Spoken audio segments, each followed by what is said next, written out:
السلام علیکم ورحمۃ اللہ وبرکاتہ۔ میرے عزیز دوستو، آج کی اس ویڈیو میں ہم آپ کو بتانے والے ہیں عورت کو 17 شیطان کیوں اور کس وقت پر گھیر لیتے ہیں۔ تو پیارے دوستو، اس ویڈیو کو آخر تک ضرور دیکھیں۔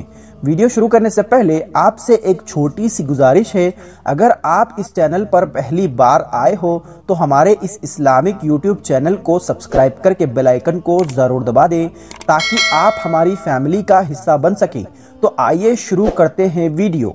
میرے پیارے آقا حضور نبی کریم صلی اللہ علیہ وسلم کے پیارے دیوانوں، جبکہ مصطفیٰ جان رحمت صلی اللہ علیہ وسلم نے فرمایا ہے، عورت کی عزت خوشبو کی طرح ہے، جب تک خوشبو شیشی کے اندر ہوتی ہے تو محفوظ ہوتی ہے اور شیشی کے باہر نکلنے کے بعد بکھر جاتی ہے، ایسے ہی عورت جب گھر سے باہر نکلتی ہے تو اس کی عزت کی بکھرنے کا خطرہ بڑھ جاتا ہے۔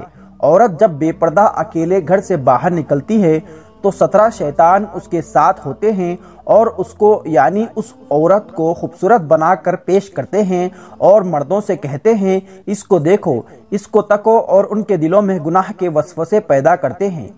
آج لوگ شکایت کرتے ہیں، مولانا میری بیٹی کی آبرو لوٹ لی گئی ہے، مولانا میری بیٹی کسی کے ساتھ چکر میں پڑ گئی ہے، مولانا میری بیٹی کس کے ساتھ بھاگ گئی ہے۔ ارے نادان ماں باپ، یہ حالت تو تم نے پیدا کی ہے۔ قرآن نے تو پہلے ہی کہا تھا، عورتوں کو کہا تھا، تم اپنے گھروں میں بیٹھے رہو۔ میرے نبی کے وہ مقدس بیوی جس کا نام حضرت سودا ہے، حضرت سودا کتنا پیارا اور حسین نام ہے، سودا۔ افسوس یہ ہے کہ آج لوگوں کو میرے نبی کی مقدس ازواج کے نام بھی یاد نہیں۔ لوگ کہتے ہیں، نئے نام بتائیے، کس کے نام پر نیا نام رکھو گے؟ ٹینس کھیلنے والی لڑکی کے نام پر کس کے نام پر نیا نام رکھو گے؟ پردے پر آ کر زنا کرنے والی لڑکی کے نام پر کس کا نام رکھو گے؟ نئے نام تو آج بھی رکھ سکتے ہیں، 1450 سال پہلے والے نام جو لوگ بھول چکے ہیں اس کی تجدید کر دو، نئے سرے سے پھر آئیں گے۔ ان بیویوں کے کیا مقام ہوگا؟ قرآن کہتا ہے، اے نبی کی بیویوں، تم عام عورتوں کی طرح نہیں رہو۔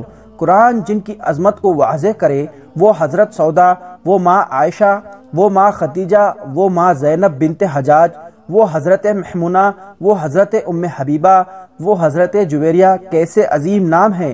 وہ حضرت صفیہ دامن نچوڑ دے تو فرشتے وضو کرے، کیا ان کے مرتبے ہیں، کیا شان ہے ان کی۔ یہ روٹ جاتی تو مصطفیٰ جان رحمت صلی اللہ علیہ وسلم جنہیں منایا کرتے تھے، خدا جسے مناتا ہے وہ مصطفیٰ انہیں مقدس ازواج کو مناتے تھے۔ لیکن بات میں ام المومنین سودا کی کر رہا ہوں۔ آج عورتیں مال میں چلی بے پردہ چلی، آج عورتیں بازار میں چلی بے پردہ چلی، آج عورتیں چلی بے پردہ چلی، آج عورتیں شادیوں میں ولیموں میں بے پردہ چلی بے پردہ جا رہی ہیں۔ اور جب تو شوہروں کو اتنی فرصت ہی نہیں کہ بیوی کا ساتھ دے سکے، اکیلے بیچتے ہیں کہیں بھی، اور عورتیں بھی آج اکیلے جانے کی شوقین ہیں۔ ام المومنین حضرت سودا نے کبھی گھر سے باہر قدم نہیں رکھا۔ آقا کریم صلی اللہ علیہ وسلم کے پردہ فرمانے کے بعد کچھ لوگ آنے کے بعد کہا، امی جان آپ نفل عمرہ کے لیے تو گھر سے نکل رہی ہیں، آپ نماز کے لیے مسجد میں جا سکتی ہیں، آپ حج کے لیے گھر سے نکل سکتی ہیں، نماز کے لیے نکلتی ہے نا، عمرے کے لیے نکلتی ہے نا، حج کے لیے نکلتی ہے نا۔ اگر آپ نکلے تو آپ کے مقام اور مرتبے کے ساتھ لوگ آپ کو مکہ مکرمہ تک پہنچائیں گے۔ ام المومنین اماں سودا نے کہا کہ میں نے حج بھی کر لیا، میرا حج ہے فرض ادا ہو گیا ہے، میں نے عمرہ بھی کر لیا، عمرہ کا شوق بھی میرا ادا ہو گیا ہے، اب میرے اللہ کا فرمان پر عمل کر رہی ہوں کہ اپنے گھروں میں بیٹھی رہو۔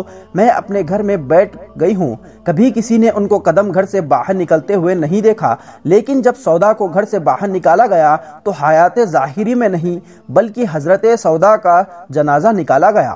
حضرت سودا کہتی تھی، اگر گھر میں رہ کر کے عزت کو تحفظ میں ملتا ہے پھر وہ نفل حج اور نفل عمرہ سے بہتر ہے۔ اگر عورت کی عزت کو تحفظ گھر میں رہنے سے ہے، میں یہ نہیں کہتا کہ نفل حج نفیل عمرے کو عورتیں نہ جائیں۔ یہ حضرت سودا کا تقوی تھا جو اپنی عزت کے تحفظ کے لیے نفیل عمرہ کے ہمت نہ کریں۔ آج عورتیں بازار میں جا رہی ہیں، وہ بھی بے پردہ، مال میں دندناتے گھوم رہی ہیں بے پردہ۔ میرے پیارے آقا صلی اللہ علیہ وسلم کی پیاری قریصو، بات اتنی ہے، دلوں سے اللہ کا خوف نکل گیا ہے، اور یاد رکھنا، جس دل میں اللہ کا خوف نہیں، پھر وہ جسم کا ڈھانچہ کتے کے جسم سے بھی بدتر ہے، کیونکہ کتے کو تو یہ احساس ہے کہ میرا مالک مجھے روٹی کا ٹکڑا دیتا ہے تو میں نے اس کی رضا چاہنا ہے۔